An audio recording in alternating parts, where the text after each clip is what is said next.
पांडियान महाशय कहते जे जदि 9 तारिख दिन मुख्यमंत्री शपथ ग्रहण न करती ताले सी राजनीति संन्यास नेबे।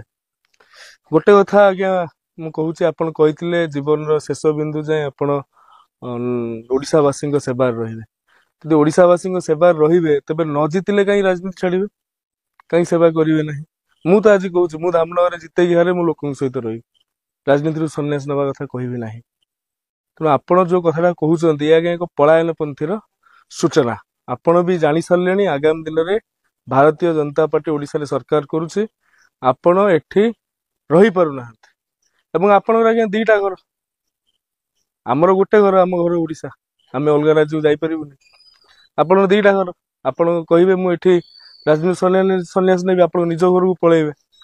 किंतु आपण कोन पई धर्मेंद्र भाई को कहउचंती धर्मेंद्र भाई भी कहतु सी राजनीति संन्यास नेबे कहीं से जनसेवक मूलरू सी राजनीति आरंभ कर लोकंकर सेवा पाई लोकंकर कल्याण पाई जितवा हारिबाटा कौन राजनीतिर आज्ञा एकमात्र सार कथा एकमात्र सिद्धांत से कथा नुहे।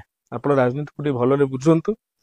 राजनीति निर्वाचन गोटे प्रक्रिया निर्वाचन को लेकिन आपण एते भाव प्रवण हो पिलालियामी मंतव्य दबा ये आज्ञा हास्यास्पद अटे।